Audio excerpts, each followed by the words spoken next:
할렐루야. 아멘. 네, 오늘의 말씀은 하나님이 주신 기쁨을 누려라 하는 말씀입니다. 본문은 느헤미야서 8장 10절 말씀입니다.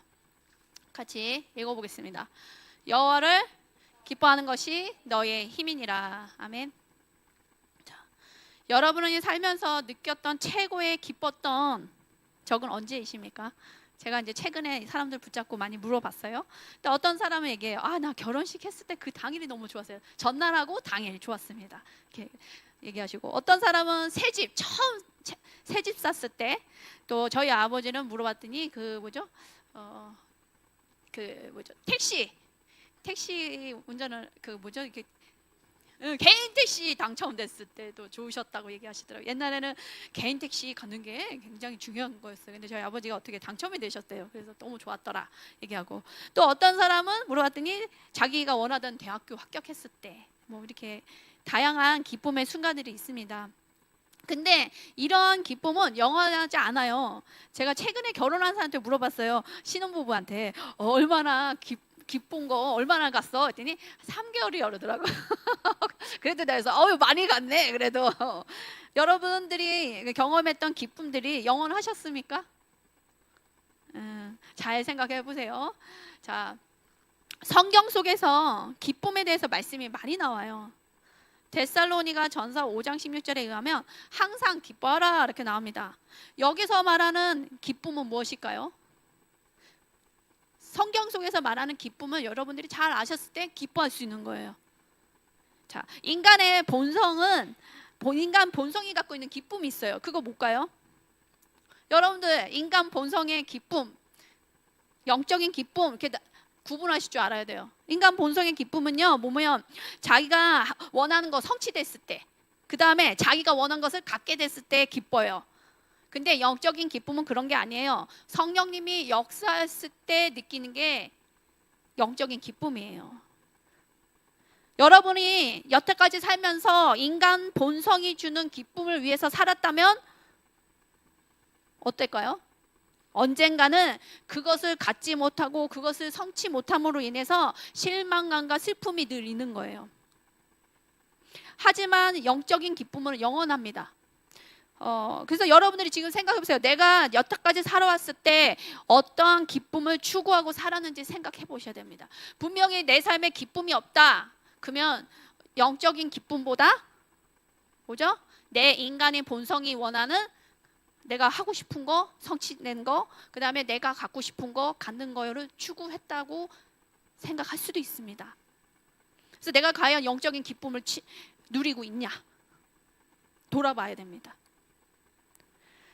빌립보서 4장 4절에 이런 말씀이 있어요. 주 안에서 항상 기뻐하라. 내가 다시 말하노니 기뻐하라. 이 빌립보서에서 나오는 바울이 말하는 이 기쁨은요, 영적인 기쁨이에요. 바울이 이 빌립보서를 언제 쓰고 있는지 아세요? 로마 감옥에 갇혀 있을 때 쓰고 있는 거예요. 여러분들, 저는 빌립보서를 한 20년 전에 공부를 하면서 나는 바울이 좋은 상황인 줄 알았어요. 전도도 박제되고 사람들한테 인정도 받고 막 이렇게 사역이 잘할 때인 줄 알았는데, 빌립보서는 감옥에 있을 때 쓴 편지예요. 감옥에 있을 때 빌립보 교회에 편지를 쓰는데 기뻐라 기뻐하라가 계속 나와요. 빌립보서 말씀 읽어보면 너무 충격했어요. 제가 나는 환경이 좋은 상황에서 막 성도들을 권면하는 줄 알았더니 최고 어려운 상황이에요. 감옥에 갇혀서 얘기하는 거예요. 주 안에서 항상 기뻐하라. 내가 다시 말하노니 기뻐하라. 예수님도 반복해서 얘기하고 바울도 반복해서 성경에 기록했다면 이건 무슨 내용이에요? 중요한 내용이에요. 반복해서 계속 기뻐하라고 얘기해요. 이게 무슨 얘기일까? 바울은 성령 안에서 누리는 영적인 기쁨을 알았다는 거예요. 세상적이고 육신적인 기쁨은 늘 슬픔과 근심이 섞여 있어요. 잠언서 말씀에 나와요. 볼게요. 잠언서 14장 13절 넘겨주세요. 네, 읽어봅시다. 웃을 때에도 마음에 슬픔이 있고 즐거움의 끝에도 근심이 있느니라. 그거 봐요. 세상에서 주는 기쁨, 육신적인 기쁨은 늘 슬픔하고 근심이 섞여 있어요. 근데 우리는 예수님 믿는 자로서 영적인 기쁨이 있는 자들이에요. 그래서 영적인 기쁨이 있기 때문에 모든 상황 속에서 형통할 때뿐만 아니라 역경과 고난이 있을 때, 어려움이 있을 때에도 기뻐할 수 있는 거예요. 그러면 여러분들이 갖고 있는 영적인 기쁨이 무엇인지 아십니까? 모르기 때문에 안 기쁜 거예요. 제가 봤을 때 저도 곰곰이 많이 생각했어요. 제가 요새 뭐 행복하냐 물어보고 기쁘냐고 물어보잖아요. 물어봤죠, 최근에. 안 물어봤나요? 물어봤잖아요, 여러분들한테. 그렇죠? 왜 물어보면 이 얘기를 계속 말씀하셨어요. 너희가 영적인 기쁨을 추구하지 않았기 때문에 너희 마음이 슬프다 그러시더라고요. 이 세상의 것들, 사라질 것들을 자꾸만 마음에 두고 있어서 기쁘지 않다고 그러시더라고요. 근데 우리 예수님 믿는 자로서 영적인 기쁨을 가진 자들이에요. 이미 인지를 못해서 그러지, 뭔지 몰라서 그러지. 베드로전서 4장 13절 읽어볼게요. 넘겨주세요.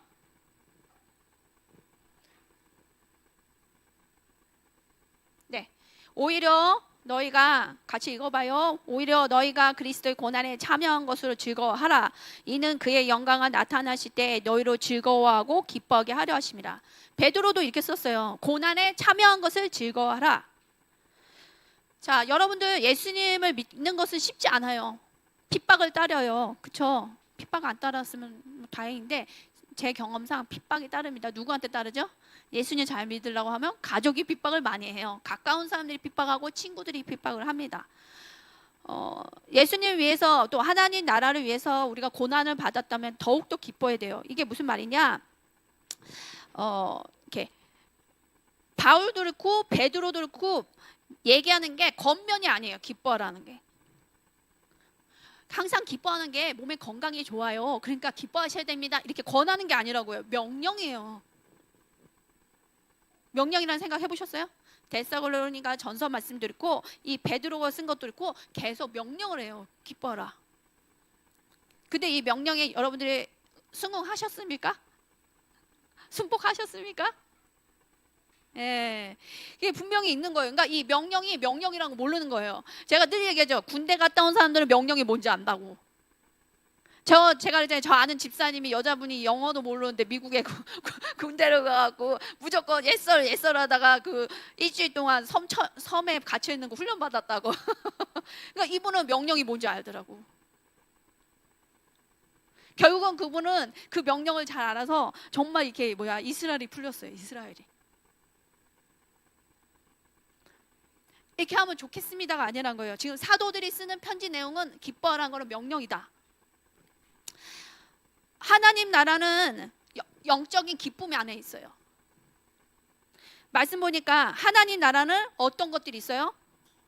말씀에 하나님 나라는 먹는 것과 마시는 것이 아니오 오직 성령 안에서 의와 평강과 희락이라 즐거움이 있대요. 그러니까 성령 안에서 천국에는 성령 안에서 의와 하나님 뜻, 평강, 기쁨이 있다는 거예요. 그렇기 때문에 우리는 어느 나라에 속했다? 하나님 나라에 속했기 때문에 기뻐할 수 있는 거예요. 그렇지만 살다 보면 성도들조차도 어려움은 겪지요. 근데 이 어려움이 죽어서도 있냐? 아니라는 거예요. 잠깐 이 땅에서는 있을 수 있어요. 어려움도 있고 겪지만 핍박도 있지만 죽어서는 천국으로 가기 때문에 영원한 뭐가 있죠? 기쁨이 있다는 거예요. 그렇기 때문에 우리가 어려운 순간에도 기뻐할 수 있다는 거예요. 믿는 자는 보장돼 있다는 거예요. 천국이. 자, 기쁨은 영적인 무기입니다. 여러분들이 찬양이 무기란 것도 알고 금식이 무기란 것도 알고 예수님의 이름이 무기란 것도 알고 예수님의 보혈이 능력이란 것도 알아요. 근데 기쁨이 영적인 무기라는 걸 아는 거는 많지 않아요. 느헤미야 8장 10절에 뭐라 나왔어요? 여호와를 기뻐하는 것이 너희의 힘이니라 이렇게 나왔어요. 뭘 기뻐하라고요? 내 새 차 산 거? 새 집 산 거? 그게 아니에요. 여호와를 기뻐하는 것이라고 나왔어요. 그게 너희들한테 힘이 될 거라고. 자, 살다 보면 여러 가지 싸움이, 영적 전쟁이 있어요. 그래서 낙심하기도 하고 두려움이 있을 수도 해요. 그러다 보면 영적 전쟁에 지게 됩니다. 여러분들이 영적 전쟁할 때 꼭 취해야 될 것은 이 기쁨이에요. 이 기쁨의 무기로 나가야 되는데 이 기쁨을 가졌을 때 여러분들이 영혼이 강건하게 되고 사탄의 공격을 막는 방패가 돼요. 그러니까 여러분들이 찬양과 보혈을 덮고 그 다음에 기쁨을 취하는 거, 이게 영적 무기라는 거예요. 사단이 공격할 수 없어요. 왜 그러냐? 기쁨은 뭘 낳는지 알아요? 기뻐해요. 여러분들이 주님이 나를 구원하신 것만으로도 기뻐하잖아요. 그럼 뭐가 나와요? 따라 나오는 것들이 있어요. 출산되는 게 있어요. 나아지는 게 있어요. 기뻐하는 순간 감사와 찬양이 따라와요. 여러분들이 마음이 우둑우둑하고 어둡고 실패감이 있고 막 할 때 흐느낄 수는 있어요. 흐느끼는 찬양을 부를 수도 있으나 감사가 나오진 않아요. 그렇죠? 근데 여러분 마음이 기뻐하는 순간 콧노래로 찬양이 나오고 감사가 나옵니다. 그러면 뭐가 나오는 줄 알아요? 하나님 임재가 와요. 그러면서 기도 응답이 오는 거예요.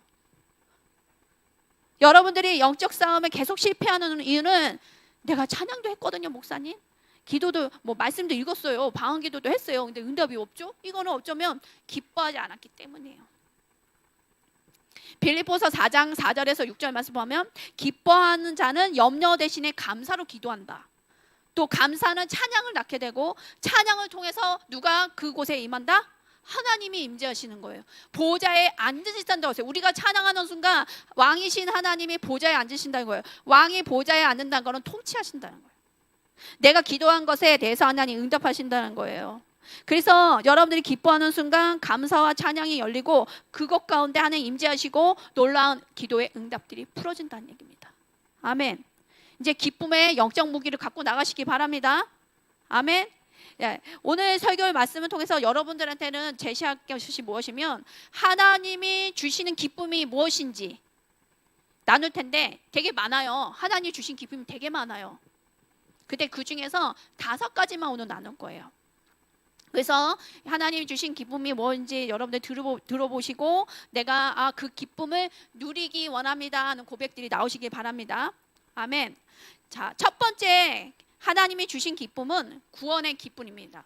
구원의 기쁨은 2가지로 나눠요. 하나는 나를 구원해 주신 기쁨이 있고 두 번째로는 다른 사람을 구원하는 기쁨이 있어요. 첫 번째, 나를 구원해 주신 기쁨은 시편 51편 12절에 나와요. 다윗이 썼습니다. 주의 구원의 즐거움을 내게 회복시켜 주십시오. 이렇게 썼습니다. 다윗조차도 하나님이 나를 구원해 주신 즐거움이 있는데 다윗이 무슨 일로 인해서 이 즐거움이 떠났었나 봐요. 그러니까 구원을 고백하는 거예요. 다윗이. 주님, 우리 고백합시다. 주의 구원의 즐거움을 내게 회복시켜 주소서. 하나님이 나를 죄에서 구원하셨던 그 사실, 그러므로 영원한 생명을 주셨다는 것에 대한 기쁨이 나오는데 이게 입으로만 나오는 게 기쁨이 아니라 영혼 깊은 곳에서 터져나오는 기쁨이에요. 이거는. 그래서 상황이 어렵지라도 나는 이미 구원받았다. 이 소리 때문에 노래가 나오는 거예요. 여러분들 몸이 많이 아팠던 분들 이 소리가 나오던가요? 저는 나오더라고요. 작년에. 진짜 아팠잖아요. 막 아픈데 주님, 내가 이렇게 되면 더 아플지라도 주님은 나를 구원하셨으므로 제가 기뻐합니다 하는 거 고백을 하더라고요. 많은 사람들이 때가 되면 가요. 예수님 믿든 안 믿든. 근데 우리는 이미 천국이 내정돼 있어요, 여러분들. 하박국서 3장 17절에서 18절 읽어보겠습니다. 시작. 비록 무화과 나무가 무성하지 못하며 포도나무에 열매가 없으며 감람나무에 소출이 없으며 밭에 먹을 것이 없으며 우리의 양이 없으며 외양간에 소가 없을지라도 나는 여호와로 말미암아 즐거워하며 나의 구원의 하나님으로 말미암아 기뻐하리로다. 이 상황이 기뻐할 상황인가요? 지금 보세요. 세상 기준으로 보면 절대로 감사하지 못할 상황이에요. 무화과 나무에 무화과 열매가 없고요. 포도나무에 포도가 없고 감람나무 올리브가 없는 거예요. 감람나무 올리브거든요. 올리브 알도 없어. 그 때문에 밭에 먹을 게 있어요? 없어요? 밭에 먹을 것이 없고 외양간에 양과 소가 없대요. 이게 어떤 상황이에요? 최악의 상황이에요. 최악. 하박국이 이 시대는 어떤 시대면 바벨론이 이스라엘 죄 때문에 쳐들어왔어요. 그래서 바벨론이 다 획파시킨 거예요. 완전히 망한 거예요, 이스라엘이 지금. 근데 그래서 먹을 것도 없어. 농사도 지을 수도 없어요. 땅이 얼마나 팽팽해졌으면 불 지르고 성전 파괴하고 사람들 다 죽이고 그래갖고 이제 더 이상 농사도 못 짓는 상황이에요. 그 다음에 농사를 지으려면 씨앗도 있어야 되고 땅도 있어야 되고 동물도 있어야 되는데 뭐예요? 동물조차도 없어. 그 다음에 먹을 거리도 없어. 다음날 먹을 것도 없다는 거예요. 보장되지 않았어요. 그래서 당장 뭐예요? 그곳을 떠날 수밖에 없는 상황이야. 생명의 최저 생활도 안 되는 상황이에요. 근데 이 큰 어려움 가운데 하박국이 예언을 하는 거예요. 여러분들 이 노래, 이거 노래란 거 아세요? 노래요, 노래. 여러분도 노래 언제 나와요? 슬플 때도 나오죠. 뭐 남자친구하고 헤어져서 뭐 나올 수도 있으나 노래는 대부분 가만 보면 기쁠 때 나와요. 찬양도 있고. 근데 하박국이 노래를 부르고 있다니까요, 지금. 어떻게 이렇게 나올 수 있을까? 어떻게 기뻐할 수 있냐는 거예요, 하박국까지. 도대체 하박국을 뭘 기뻐하냐, 이건 거예요. 앞전에 말씀드렸던 영적인 기쁨을 갖고 있었던 거예요, 하박국이. 여호와 하나님 때문에 난 기뻐한다. 자, 이 시대랑 적용을 해볼게요. 이런 얘기예요. 직장에서 쫓겨나고 또 운영하던 비즈니스 문을 닫게 돼서 파산됐어. 그 다음에 내일 당장 식구들이 먹을 음식이 없어. 그 상황인 거예요. 그럼 여러분들 기뻐할 것 같아요? 만약에 그런 식으로 집에서 웃고 있으면 미쳤다 그럴 거야. 주변 사람들이 이래요. 너 잘못해서 하나님 심판받는구나 까지 얘기할 수 있어요. 희망이 없어. 너 인생은 이제 아무것도 없어. 저희 집에 어렸을 때 망해갖고요, 자고 났더니 어딘지 알아요? 깜깜해요. 어디야? 엄마 어디야? 무슨 나무 판자로 된 집에 들어갔어요. 저하고 언니하고 남동생과 엄마 넷이만. 아빠는 이제 사라지시고 뭐가 불도 없어. 제대로 호롱불인지. 새벽이 됐어요. 새벽에서 알았어요. 제가 창문을 내다봤더니 벽돌 공장이었어요. 벽돌 공장. 벽돌이 우리가 아는 조그만 벽돌이 아니에요. 이따만한 공업용 벽돌을 만드는 곳이었어요. 그가 우리가 갈 곳이 없으니까 거기에 누가 우리를 데려다 준 거죠. 집도 없으니까. 얼마나 기가 막히는지 알아요. 저는 초등학교도 안 들어간 나이야. 우리 남동생은 이제 막 태어난 지 얼마 안 됐을 때요. 으스름한 창문으로 내다보는데 아저씨들이 그 벽돌을 날르는데 우리 엄마, 저희 어머니 어때요? 등치가? 못 드는 거예요, 그거를. 그래서 며칠 만에 쫓겨났어요. 일을 못 한다고 쫓겨났어요. 이 말씀 보는데 내가 그 상황이 생각이 나도. 내가 길거리에서 자도 괜찮은데 그 벽돌 공장 갔을 때 최고 충격을 먹었어요. 그 작은 몸으로 그걸 들어야 되는데 못 들어. 벽돌이 얼마나 큰지. 거기다가 벽돌을 찍었으니 물기 있지 얼마나 무거워요. 내 생각에 제가 든 거예요. 내가 내 인생에 언제가 최고 절망스러웠을까? 그 장면이더라. 그 장면. 엄마가 못 드는 거예요. 내다봤더니. 그거를 하나 주지 않거든요. 2개, 3개 지게 하는 거예요. 그걸 옮겨야 되는데 못 옮기시는 거예요. 연약한 게 다행인 게 쫓겨났잖아요. 계속 일을 잘했으면 있었을 거 아니야. 참, 여러분들이 이렇게 여러분 인생에 절망스러운 상황이 있을 수 있다는 거 없으면 다행이고, 그때 이렇게 하박국 같이 노래를 할 수 있을까? 나를 구원하신 하나님 찬양하며 나는 찬양이 나올 수 있을까? 생각해 보시기 바랍니다. 이렇게 이스라엘은 죄로 인해서 바벨론에 망했어요. 심판의 때예요. 성전이 무너지고 불질러지고 사람들이 죽고 더 이상 농사도 짓지 못하는 폐허가 된 상태에서 하박국은 노래를 합니다. 하나님이 나를 구원하셨다. 그것만으로 나는 즐거워하고 기뻐한다. 하나님 구원 때문에 기뻐하는 마음이 우리에게 넘치게 축복합니다. 우리 안에 어떤 아파트 평수나 고급차가 있거나 내가 성공해서가 아니라 나를 구원하신 하나님 때문에 내가 감사합니다 하는 고백이 나오기를 원해요. 특히 나라 상황이 안 좋잖아요. 나라 상황이 안 좋잖아요. 이때 우리가 믿는 자로서 나라 상황은 이렇지만 하나님은 여전히 일하십니다. 하나님은 여전히 우리를 구원을 위해서 쉬지 않고 일하십니다 하고 선포를 하셔야 돼요. 아멘. 아멘. 하박국은 단순히 기쁨이 좋은 일이 생겨서 느끼는 감정이 아니라 하박국이 느꼈던 기쁨은 단순한 일이 해결됐기 때문에 좋은 일이 생겨서 느끼는 감정이 아니라 경제적 상황, 물질적 기반이 다 무너진 상황 가운데 오는 기쁨이에요. 하나님이 계시므로 오는 기쁨. 이 기쁨은 행복보다 더 커요. 더 깊어요. 그리고 여러분들의 환경보다 더 강해요. 이 기쁨은 오직 하나님만이 주실 수 있는 기쁨이에요. 여러분들이 이런 하박국 같은 기쁨이 넘치시길 축복합니다. 말씀 보면 나는 여호로 말미암아 즐거워하다 이렇게 되는데 이 히브리어로 원어가 알라즈예요. 해볼까요? 알라즈. 이게 무슨 뜻이냐? 마음이 솟아오르다. 확 기뻐서 막 마음이 솟아오른대. 그 다음에 나의 구원의 하나님을 말미암아 기뻐하다 하는데 이 기뻐하다는 거는 길입니다. 히브리어로 길.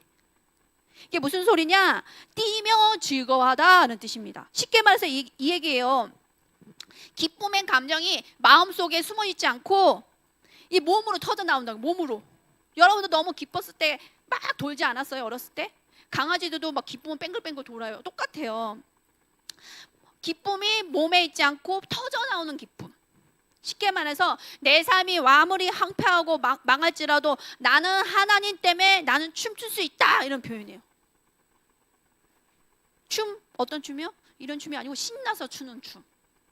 이게 말라기에 나와요. 이 춤이. 저는 때때로 우리 성도분들한테 이렇게 추려야 된다고 얘기하는데 말라기 4장 2절을 보면 내 이름을 경외하는 너에게 공의로운 해가 떠올라서 치료한 광선을 비추리니 너희가 나가서 외양간에서 나온 송아지 같이 뛰리라. 외양간에 갇혀 있는 거예요. 송아지가. 이 외양간은 뭐냐? 여러분 삶 속에 있는 죄와 어둠이에요. 근데 거기에서 나온 거야. 하나님이 부르셔서 자유케 하신 거예요. 그래서 나왔는데 송아지가 이렇게 다니는 게 아니에요. 지금 어떤 상황이요? 너무 좋아서 껑충껑충 뛰는 거예요. 여러분들 송아지 본 적 있으세요? 응. 송아지들 얌전하단가요? 아니에요. 들판에 가면 꽁충꽁충 뛰어다녀요. 지금 이 상황이에요. 여러분들의 삶 속에 하나님이 죄와 어둠 속에 있던 여러분들을 끄집어내신 거예요. 자유케 하신 거죠. 그렇기 때문에 송아지처럼 외양간에서 나온 송아지처럼 여러분들이 뛸 수 있는 거예요. 기뻐할 수 있는 거예요. 아멘. 아멘. 그 다음에 사람들을 구원한 기쁨. 여기까지는 나를 구원하신 기쁨이에요. 사람들을 구원한 기쁨은 예수님이 갖고 계셨고 우리도 전도하다면 이 기쁨이 있어요. 주로 누가복음 15장에 3번이나 나옵니다. 사람들을 구원했을 때의 기쁨. 첫 번째 누가복음 나중에 집에 가서 읽어보세요. 이 누가복음 15장에 나오는 기쁨은 예수님이 잃어버린 영혼들을 되찾았고 그들을 구원했을 때 느끼셨던 기쁨에 대해서 나와요. 첫 번째 내용은 양 한 마리를 잃어버렸어. 그래서 예수님이 99마리를 놔두고 한 마리를 찾으러 갔는데 찾았어요. 그때 나왔던 기쁨이에요. 그래서 누가복음 15장 7절 읽어볼게요. 내가 너에게 이르노니 이와 같이 죄인 한 사람이 회개하면 하늘에서 회개할 것 없는 의인 99으로 말미암아 기뻐하는 것보다 더하리라. 너무 기뻐한다는 거예요. 어디서? 하늘 천국에서. 두 번째 또 예화를 드세요. 예수님이 누가복음에서 어떤 여자가 10개의 은하 동전이 있었어. 근데 10개 동전이 있다가 하나를 잃어버린 거예요. 그래서 어디 갔나 막 찾는데 나중에 찾았어요. 그래서 친구들한테 나 은하 동전 잊어먹었는데 찾았어 했던 그 기쁨이래요. 누가복음 15장 9절. 이거 다 영혼이 돌아왔을 때 기쁨이에요. 내가 너에게 이르노니 이와 같이 죄인 한 사람이 회개하면 하나님의 사자들, 천사예요. 하나님의 사자들 앞에 기쁨이 되니라. 천사들도 기뻐한대. 세 번째 또 얘기하세요. 예수님이 영혼이 돌아왔을 때 기쁨. 탕자 아들의 비유를 얘기하세요. 여러분들이 아시죠? 어떤 사람에게 아들 둘이 있었어요. 근데 이 둘째 아들이 아버지한테 얘기하는 거예요. 내 재산을, 아버지 재산을 미리 주세요. 유산을 미리 달라는 거예요. 그래서 아버지가 줬어요. 그때 이 아들이 이 돈을 가져가고 허랑방탕하게 돈을 다 써버리고 거지가 됐어요. 이 거지된 상태에서 내가 그냥 죽을까 하다가 하나님 자기 육신의 아버지 집에 돌아가야 되겠다. 그래서 집에 돌아갔더니 아버지가 이 나쁜 놈아, 내가 유산을 다 줬는데 어떻게 이렇게 탕진하고 돌아오냐 하시지 않으시고 도리어 기뻐하면서 잔치를 베푸십니다. 가장 좋은 옷을 입히고 손에 반지를 끼워주고 발에 신발을 신겨주고 잔치를 했더니 누가 화가 났어요? 큰형이 화가 났어요. 아버지 어떻게 이럴 수 있습니까? 했더니 아버지가 한 얘기가 있어요. 넘겨주세요. 이 내 동생은 죽었다가 살아났으며 내가 잃었다가 얻었기로 우리가 즐거워하고 기뻐한 것이 마땅하다. 이 아버지가 하나님 아버지 마음이에요. 죽었다 살아나왔다는 거예요. 아버지 집에 다시 돌아왔다는 거죠. 회개하고. 주님이 이르신 거예요. 여러분들 봤을 때 여러분의 어떤 전도 대상자들이 주님께 돌아왔을 때 이런 기쁨이 있다는 거예요. 그래서 여러분들이 전도했을 때 오는 기쁨은 예수님이 가졌던 기쁨이에요. 아멘. 자, 두 번째 주님이 주시는 기쁨은요, 성령 안에서 누리는 기쁨입니다. 누가복음 10장 20절에 예수님께서 성령으로 기뻐하라고 말씀 나왔습니다. 이게 무슨 기쁨인지 아세요? 성령과 깊은 연합 속에서 느끼는 기쁨이에요. 이거는 일반적인 감정이랑 달라요. 내가 세상에서 느꼈던 감정이랑 다른 성령 충만했을 때 느끼는 기쁨이에요. 아주 특별한 기쁨이에요.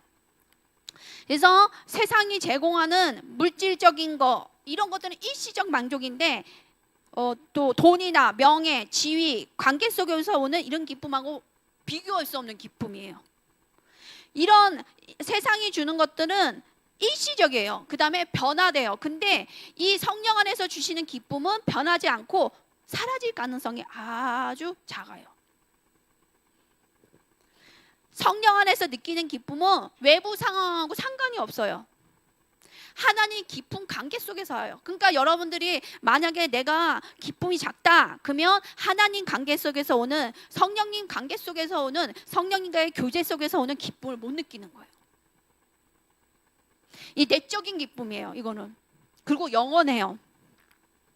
어떤 얘기냐, 내가 성령님 안에서 계속 기도하고 임재 가운데 있고 동행해서 어떤 기쁨이 오면 내 마음속에 하나님이 내가 너를 얼마나 사랑한지 얘기하세요. 여러분도 특별한 거 얘기할 것 같죠? 너 앞으로 뭘 해야 된다. 그리고 많이 이제 기대하고 기도도 하는데 그게 아니에요. 정말 얼마나 사랑한지 얘기하기 시작해요. 여러분들 이런 시간 많이 가지셔야 돼요. 주님이 나를 얼마나 사랑한지를 성령님 안에서 경험이 돼야 돼요. 그 다음에 예수님이 나를 위해서 이 세상을 위해서 무엇을 하셨는지 하나하나 말씀해 주시기 시작해요. 그 의미가 아주 색달라요. 그래서 감사가 나고 기뻐할 수 있는 거예요. 그런 기쁨이 있기 때문에 삶의 어려움이 오더라도 흔들리지 않는 거예요. 그 기쁨이 있기 때문에. 그래서 모든 상황에서 견딜 수 있는 거죠. 그래서 여러분들이 삶 속에 어려움이 있으면 안 되겠지만 지금 이렇게 주님하고 관계할 수 있을 때 성령님 안에서 이 기쁨을 누리셔야 된다고, 받으셔야 된다고. 또 성령님은 우리가 말씀 이해하게 하세요. 여러분들 말씀 읽을 때 성령 안에서 읽지 않으면 이해되지 않아요. 근데 성령님이 말씀을 하나하나 깨닫게 해주시고 또 나를 죄에서 멀게 해주시고 또 예수님 닮아가게 해주시죠. 그래서 주님이 나를 다듬어 가세요. 사람이 여러분들 잘못한 거 지적하면 기분이 좋아요? 나빠요? 나쁘죠? 근데 맞대요 우리 얄로나. 근데 성령님하고 깊게 들어가면 성령님이 여러분들의 모난 부분을 말씀하시기 시작해요. 여러분들이 회피하고 싶은 부분을 얘기하기 시작하세요. 근데 그게 기분이 나빠요? 안 나빠요. 성령님은 사랑이 많으셔서 그걸 말씀을 찔림을 줄 때 기분 나쁘지 않아요. 그래서 주님이 나를 이렇게 보호하시면서 사랑하시네. 우리 엄마 같지 않네. 우리 아빠 같지 않네 하면서 정말 부드러운 사랑을 경험하게 되죠. 그러면서 성령님하고 친해지고 기뻐할 수 있는 거예요. 그리고 내가 가야 될 길을 기도하면서 계속 가잖아요. 그럼 성령님이 이렇게 가야 될 길을 이렇게 가는 게 맞다 얘기하시잖아요. 근데 내 생각에는 이 길이 맞다고 생각했는데 그냥 순종한 마음으로 이 길을 갔는데 결국은 지나 봤더니 뭐가 좋았더라? 성령님이 말씀하신 길이 나았더라는 거예요. 그러면서 다행이네요. 주님, 내가 여차했으면 내 길을 내 뜻대로 갔으면 큰일 날 뻔했네요. 그러면서 정말 성령님하고 같이 걸어가는 그 길이 기쁨이군요 아는 거예요. 세 번째 기쁨입니다. 이건 이제 여러분들 좀 싫어할 수 있어요. 고난 중에 있는 기쁨. 빌립보서 1장 18절 말씀입니다. 같이 읽어볼게요. 그러면 빌립보서 그 다음 있습니다. 1장 18절. 그러면 무엇이냐? 거칠어로 하나 참으로 하나 무슨 방도로 하든지 전파하는 것은 그리스도 이로써 나는 기뻐하고 또한 기뻐하리라. 지금 빌립보서예요. 사도 바울이 감옥에 갇혀 있는 상황이에요. 근데 기뻐하고 또 기뻐한다. 상황이 맞아요, 안 맞아요? 이게 무슨 말인지 잘 이해를 하셔야 돼요. 바울이 지금 감옥에 갇혀서 핍박받고 있는 상황이에요. 시련을 겪고 있단 말이에요. 근데 그가 이분이 이제 갇혀 있는 거예요, 감옥에. 근데 로마 감옥에 갇혀 있는 게 하나님 뜻이에요, 자기 뜻이에요? 하나님 뜻이에요. 바울이 전도 여행을 주로 이스라엘과 그 위 중동 지방을 주로 전도를 했거든요. 근데 바울의 사명은 로마에 가서 예수님을 전하고 죽어야 되는 사명이야. 그래서 하나님이 로마까지 갈 수 있게 제인이라는 이름을 갖고 배를 태워서 이탈리아 로마까지 가게 하신 거죠. 이해 가세요? 근데 감옥에 갇혀 있는 것도 하나님 뜻이란 거예요, 지금. 그렇기 때문에 바울은 마음이 어떻다? 슬프다? 나를 왜 감옥에 갇혀 있는 거야? 열심히 복음을 전했는데, 이게 아니라 이것도 하나님 뜻이기를 기뻐하는 거예요, 지금. 근데 무슨 상황이냐? 평소에 사람들이 바울을 시기했던 세력이 있는 거예요. 시기 아시죠? 바울을 안 좋아했던 세력들이 있었던 거예요. 왜 안 좋아했냐?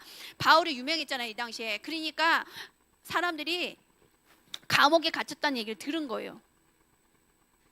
무슨 얘기냐? 바울이 감옥에 갇혀있네. 시기했던 사람들이 그러면 이번에 우리도 좀 열심히 해서 이름을 날리자 한 거예요. 누굴 전하면서? 예수님 전하면서. 그러니까 뭐라요 지금? 바울이 그것 때문에 열받았대요? 뭐라요 지금? 말이 돼요? 자기 시기했던 세력들이 자기가 감옥에 갇혀있는데 열심히 전도를 했나 봐요. 그 사람들이 열심히 예수님 전했나 봐요. 하나님이 무슨 방도로 하든지 전파된 것은 예수님이니까 나는 기뻐할 수 있다는 거예요. 여러분들 남이 잘 되면 배가 안 아파요? 아파요? 안 아프죠? 웃는 분들은 아주 아프신가 보다. 근데 바울은 그런 마음이 없어요, 지금. 사명이 명확한 사람은 어떤 상황에도 하나님 뜻을 발견해요. 이거 잘 들으셔야 돼요. 사명이 명확한 사람은 어떤 상황이든 하나님의 뜻을 발견하고 기뻐할 수 있어요. 이 세상에는 어떤 것도 우연히 일어나는 게 없어요. 사명에 깨어있는 사람은 시련 속에서도 감사할 수 있어요. 그 속에서 하나님은 일하신다는 걸 믿기 때문이에요. 인생사에서 여러 가지 어려움이 있어요. 그 중에 하나가 뭐 있죠? 인간관계에서 오는 고통이 있습니다. 바울이 가는 곳마다 복음을 반대했던 유대인들이 있었고, 또 박해야 되는 사람들도 있어요. 바울을 막 죽이고자 하는 사람도 있었어요. 그 다음에 같은 예수님을 믿는 사람들도 바울을 시기했고, 바울이 감옥에 갇혔다는 얘기를 듣고 이게 내가 좀 열심히 선교를 해보겠다 해서 예수님을 전했던 사람도 있다는 거예요. 근데 바울은 그걸 배신감으로 느끼지 않았다는 거예요. 상처로 받아들이지 않았다는 거예요. 나의 사명은 예수님을 전한 것이기 때문에 나를 시기했던 사람들조차도 예수님을 전했기 때문에 난 기뻐할 수 있다는 거예요. 바울의 고백은 갈라디아서 2장 20절하고 겹쳐요. 나는 예수님과 함께 죽었다. 십자가에 죽었다. 내가 살아갈 이유는 십자가에서 죽으시고 부활하신 예수님을 위해서 살기 때문에 난 상관없다. 여러분들이 시기와 질투와 하나님 일하면서도 계속 이렇게 낭망된 이유는 아직도 십자가에서 죽지 않은 나의 모습이 있다는 거죠. 바울은 죽었다는 거예요, 지금. 여러분들 살면서 어떤 사람들이 있어요? 막 화내게 만드는 사람. 여러분들이 온순한데 여러분들의 괴물이 나오게 하는 사람 있어요. 괴물 있지 않아요? 뭐 약간 개와 닭 같은 관계에 있는 사람들이 있죠. 분노가 폭발되기도 합니다. 근데 우리는 예수님 믿는 자로서 내 마음의 분노와 일어나는 미움으로 반응하는 사람은 아니어야 된다는 거예요. 뭘 바라봐야 된다? 바울같이 하나님의 사명, 하나님의 영광을 바라봐야 된다는 거예요. 그래서 인생사에 여러 고난이 올지라도 사명이 명확한 자는 하나님의 영광을 먼저 생각한다. 내 이름이 나오고 영광되는 게 아니라 하나님의 영광이면 상관없다는 마음이 있고 시련 속에서도 기뻐할 수 있는 거예요. 그래서 여러분들이 사명을 받으셔야 됩니다. 아멘. 아멘.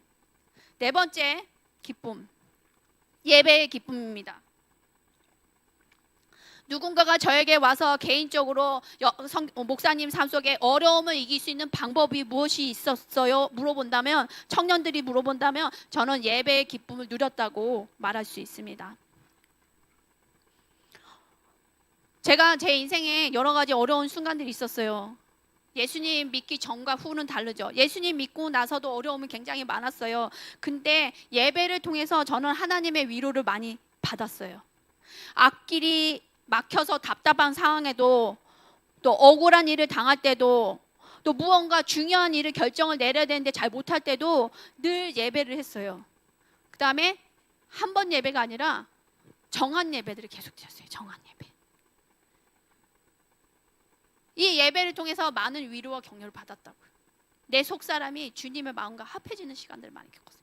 내 마음은 계속 이 답답한 상황에 흐느끼고 막 아프다 그러고 어찌해야 될지 모르겠어요, 막 힘들어요 하는데 예배를 하면 몰입이 되잖아요. 누구 마음에? 하나님 마음에 몰입이 되잖아요. 그러니까 내 힘들었던 나는 가만히 있어. 나는 예배해야 돼. 주님 예배할 거야. 그 순간에 주님을 예배하다 보니까 내 문제가 그렇게 크게 느껴지지 않아요. 아, 하나님이 하시겠구나. 그러면서 많은 일들이 해결이 됐어요. 그래서 예배의 기쁨은 제가 절대로 놓지 않습니다. 여러분들 삶 속에 이런 고백이 있어야 돼요. 나는 예배의 기쁨을 절대로 놓지 않습니다. 어떤 시련과 고통이 올지라도, 잠깐만, 어려운 순간은 별로 안 좋아하는 표정인데, 올지라도 인생을 살다 보면 와요. 우리 청년들 안 올 것 같죠? 와요. 이때 예배를 절대로 놓치지 마시는 여러분 되기를 축복합니다. 아멘. 자, 성경 속에 예배의 기쁨을 누렸던 인물이 누구예요? 다윗 왕이에요. 성경에 이 말했던 다윗의 예배의 기쁨은 뭐냐? 단순히 음악과 예배에서 오는 감정이 아니라 이 예배를 통해서 만났던 하나님의 임재 안에서 누리는 기쁨을 다윗이 누렸던 거예요. 다윗의 예배, 누가 임재하세요? 하나님 임재하시잖아요. 그 임재 속에서 누리는 기쁨을 다윗은 늘 놓지 않았다는 거예요. 그래서 그는 왕이었지만 그 안에 권력도 있고 많은 부함이 있었지만 하나님을 가까이 하는 것을 최고의 행복이라고 썼어요. 시편 말씀 볼게요. 시편 말씀 보면 시편 16편 11절 읽어보겠습니다. 주께서 생명의 길을 내게 보이시리니 주의 앞에는 충만한 기쁨이 있고 주의 오른쪽에는 영원한 즐거움이 있나이다. 다윗은 고백했어요. 하나님 임재 앞에서만 참된 기쁨이 있다는 걸 알았어요. 세상의 것들, 세상의 부와 명예는 잠시라는 걸 알았다는 거예요. 저는 예배를 드릴 때 하나님 임재 안에 너무 달콤하고 그 기쁨이 너무 컸기 때문에 아무리 힘들어도 교회에서 드리는 공예배뿐만 아니라 개인적 예배와 또 교회에 스스로 가서 예배를 많이 드렸어요. 그 예배 때 만나는 하나님이 너무 사모하는 거예요. 제가 특히 아무런 목적 없이 무엇인가 내가 일이 해결되기 위해서 드리는 예배가 아니라 그냥 아버지가 예수님 너무 사랑스러워서 드리는 예배, 아무런 목적 없이 그냥 하나님만 높여드리는 예배 때 경험했던 하나님 임재는 결코 잊지 못해요. 여러분들이 이런 비밀을 소유한 자들이 되셔야 돼요. 아멘. 시편 27편 4절에 또 다윗이 이렇게 썼어요. 내가 여호와께 바라는 한 가지 일, 여러분들 이 한 가지 일은 원띵인데 그것을 구하리니 곧 내가 내 평생에 여호와 집에 살면서 여호와의 아름다움을 바라보며 그의 성전에서 사모하는 그것이라. 다윗이 고백하는 거예요. 왕이었음에도 불구하고 많은 부와 명예가 있는데 다윗이 바랬대요. 하나님한테 뭘 바랬어요? 여호와 집 성전에 살면서 가만히 있대요. 지금 다윗이? 아니에요. 하나님의 아름다움을 계속 보고 있는 거예요. 성전에 있는 것을 사모했다는 거예요. 예배를 사모했다는 거예요. 다윗의 예배는 하나님의 아름다움을 바라보는 기쁨이 있었어. 여러분들 이런 기쁨이 있어요? 예배 드릴 때? 아, 오늘도 주일 예배, 아유, 막 일찍 가야 돼. 너무 먼데 집이 막 이러고 오세요? 아니면 오늘도 어떻게 주님 만나 주실 거예요? 해서 오세요? 각자 대답하세요. 주님 앞에 정직하게. 누가 뻥쳐서 교회 오라고 한 사람 아무도 없어요. 지금 다 스스로 왔잖아요. 그렇죠? 아멘. 그러면 올 때 그냥 오시지 마시고 오늘도 주님 만나주세요 하고 오세요. 다윗같이 주님의 아름다움은 저에게 보여주세요 하세요. 제가 예배드릴 때 어느 날 주님이 오셨어요. 예수님이 저 안에 환상이죠. 저 안에 감동이에요. 이건 뭐 진짜 오셨다 이런 의미보다 저 안에 감동인데, 오셔서 어떨 때는 같이 춤을 추시기도 하고 어떨 때는 화관을 주세요. 화관, 꽃. 왜 화관을 주신지 아세요? 생각에 기쁨이 넘쳐야 될 때 화관을 좀 때때로 주세요. 우울하고 막 이럴 때 기뻐하라고. 내가 너는 나의 사랑을 받은 자라는 뜻으로 화관을 주실 때도 있고, 어떨 때는 눈이 보여요. 눈 하나가 이렇게 보여요. 처음에는 바다였는데 가만 들여다보니까 보면 눈이에요. 누구 눈이요? 예수님 눈이야. 근데 무한한 우주 같은데 그 눈동자 안에 누가 보여? 내가 보여요. 근데 내가 생각하는 내 거울 속의 내 모습이 아니에요. 너무 아름다운 주님을 사랑하는 제가 있더라고요. 아멘. 그런 체험들을 하셔야 돼요. 예배 때. 시편 122편 1절 볼게요. 넘겨주세요. 사람이 내게 말하기를 여호와 집에 올라가자 할 때 내가 기뻐하였도다. 다윗이 얘기해요. 어떤 사람이 누군지는 모르겠어요. 여호와 집에 올라가자, 성전에 올라가자 했더니 다윗이 마음이 어떻대요? 기뻐했대요. 왜 기뻐했을까요? 하나님 만나러 가자고? 이렇게 된 거예요. 전지사님한테 누가 어디 교회 가서 예배 드리고 갑시다. 지지선 전화했어. 그럼 어때요? 기쁘다. 가자. 교회 집에서 1시간 반 거리 이게 아니라 가자 이렇게 되는 거예요. 다윗이 그랬다는 거예요. 다윗이 어떤 기쁨을 갖고 있었으면 사무엘 하 6장에 나와요. 다 아는 얘기지만 좀 나누기 원해요. 여호와 궤를 옮기는 상황이에요. 뺏겼다가 여호와 궤를, 언약의 궤를 갖고 와야 되는 상황이에요. 근데 소 달구지에 실어서 이 언약의 궤를 갖고 오는 거예요. 근데 원래는 달구지에 누면 안 됐어요. 언약의 궤는 제사장 어깨를 이렇게 궤를 넣어서 막대기를 넣고 어깨에 메고 와야 되는데 그 방법을 몰랐던 거예요. 그래서 그것을 놓치고 그냥 소 달구지에 언약의 궤를 얹혀놓는데 소가 갑자기 끌고 가다가 놀랬어. 하니까 언약의 궤가 떨어지려고 하는 거예요. 그랬더니 누가 잡았어 거기를? 우사가 손을 댔어요. 언약의 궤를. 근데 어떻게 했어요? 하나님의 언약의 궤를 만지면 돼요? 안 돼요? 안 되는 거예요. 그래서 그 즉시 죽었어요. 너무 무섭지 않아요? 하나님이? 만지지 말아야 되는데 만졌어. 우사의 의도는 뭐예요 지금? 죄예요? 떨어지지 말라고 잡았잖아요. 근데 법에는 만지지 말라고 됐어요. 하나님 거룩하신. 그래서 즉시 죽었어 우사가. 그러니까 다윗이 너무 놀란 거예요. 그래서 이 언약의 궤를 어디에다가 맡겼으면 오벳 에돔 집에 맡겨놨어요. 근데 3개월이 지났어요. 오벳 에돔 집이 축복을 받았다는 소리를 듣고 다시 용기를 냈어. 내가 다시 나의 있는 다윗성 예루살렘으로 언약의 궤를 다시 옮겨야 되겠다. 용기를 얻은 거예요. 그래서 이번에는 어떻게 옮겼다? 소 달구지가 아니라 제사장들이 언약의 궤를 이제 메고 오는 거죠. 다윗성에 갖고 들어오는 거예요. 언약의 궤를. 근데 다윗이 어떻게 했어요 이때? 말씀 읽어볼게요. 시작. 다윗이 여호와 앞에서 힘을 다하여 춤을 추는데 그때 다윗이 배 에봇을 입었더라. 다윗과 온 이스라엘 족속이 즐거이 환호하며 나팔을 보고 언약의 궤를 메어오니라. 예루살렘 성에 이제 언약의 궤가 오는데 다윗이 왕의 옷을 입지 않았어요. 배 옷이 얼마나 거치는지 알아요 여러분들? 왜 배옷을 거쳤을까요? 왕 옷을 안 입고 춤을 추지 않고. 그럼 왕이면 춤을 춰야 돼요? 아니면 얌전히 있어야 돼요? 근엄하게 있는 거 좋아하신 거, 나도 뭐 얌전한 거 좋아하고 이러고 있을 것 같죠? 아니에요. 자기의 왕 옷을 내려놓고 배옷을 입고 춤을 추는 거예요. 이 나라의 왕이 누구다? 자기가 아니라는 거예요. 하나님이라고 나타내는 거예요. 여기서 보면 춤을 추다, 이거는 히브리어로 카라르예요. 어떤 춤이면 빙빙 돌면서 추는 춤.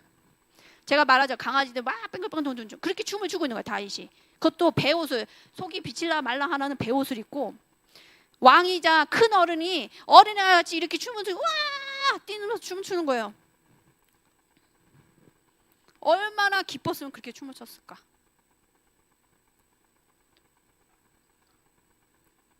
다윗이 배옷을 입고 춤을 추고 왕의 옷을 벗고 춤을 췄다는 것은 이 나라의 통치자는 하나님이십니다. 이 나라의 왕은 하나님이십니다 하는 예배였던 거예요.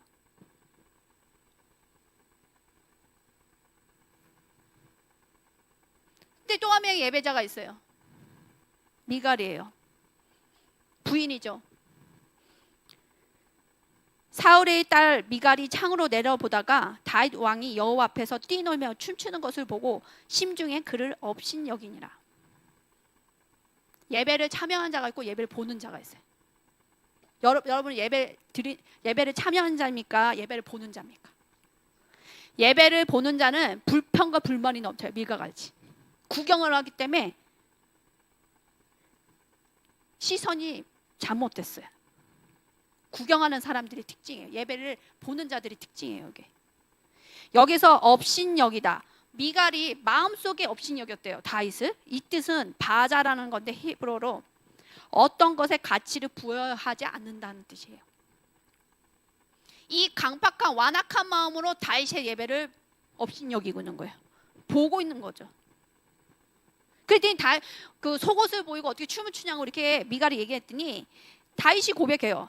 20절에 나와요. 이스라엘 왕이 오늘 어떻게 영원하우신지 방탕한 자가 염치 없이 자기 몸을 드러내는 것처럼 오늘 그의 신복의 계집종의 눈앞에서 몸을 드러내셨도다. 이렇게 미갈이 얘기해요. 몸을 어떻게 드러내셨냐고? 비꼬죠. 그랬더니 다윗이 얘기해요. 이는 여호와 앞에서 한 것이니라. 사람 앞에서 했다는 게 아니에요. 여호와 앞에서 한 것이라. 그가 내 아버지의 그의 온 집을 버리시고 나를 택하사 나를 여호와 백성 이스라엘 주권자로 삼으셨으니 내가 여호와 앞에서 뛰놀리라.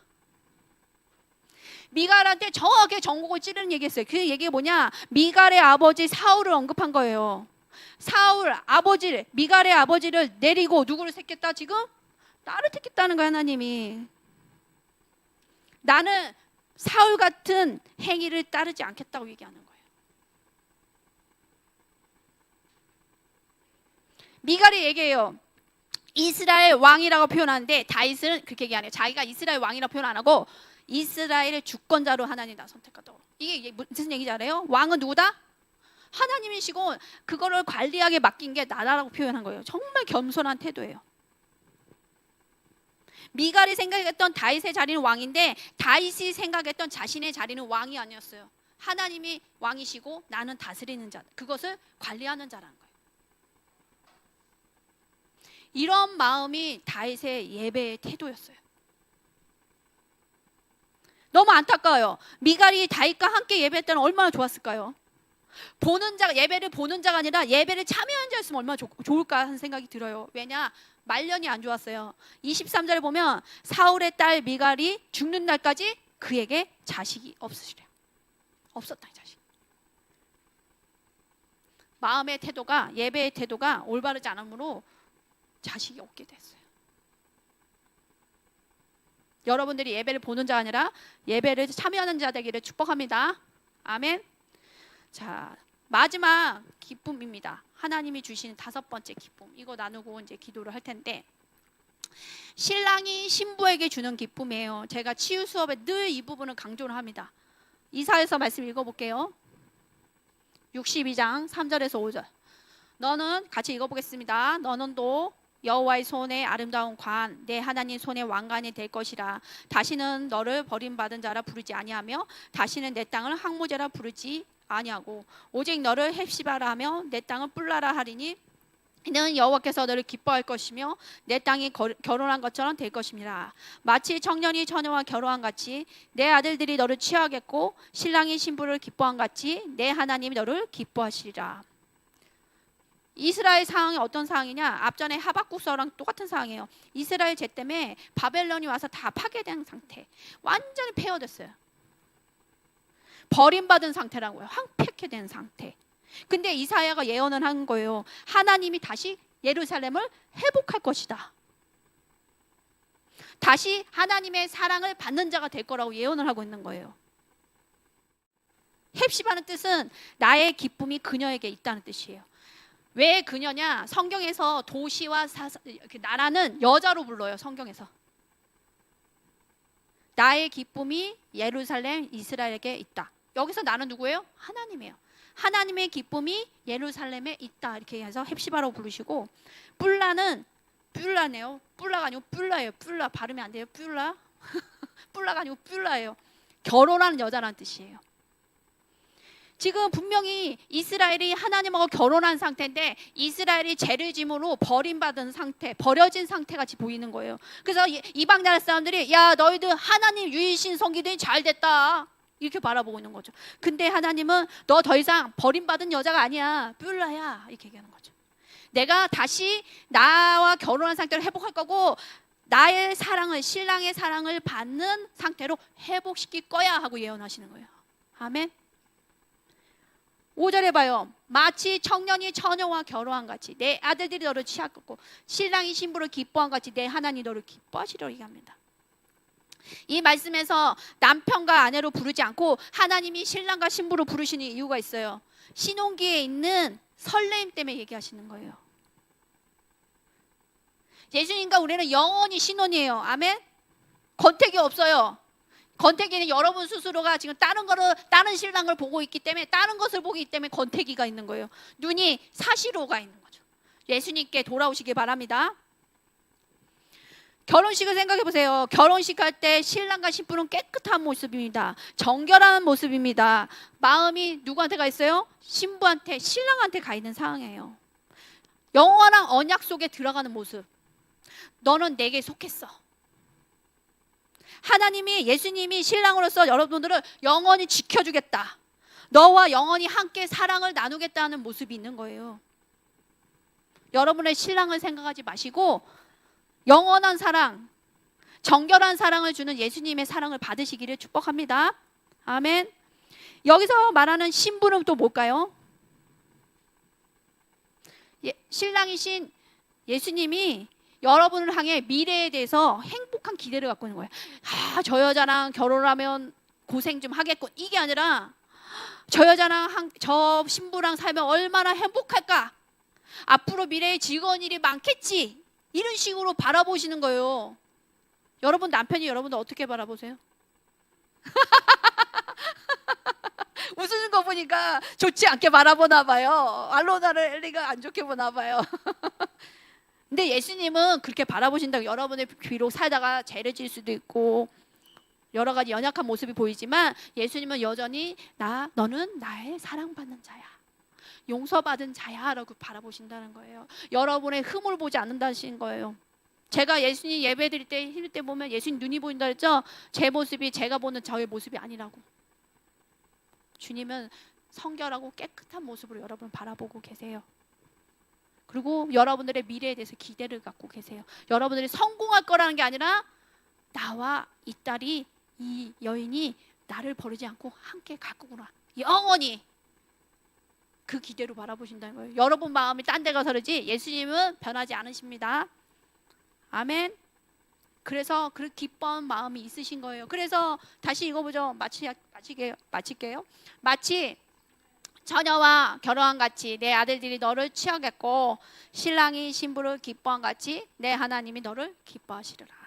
아멘. 이 기쁨을 누리시는 여러분들에게 축복합니다. 아멘.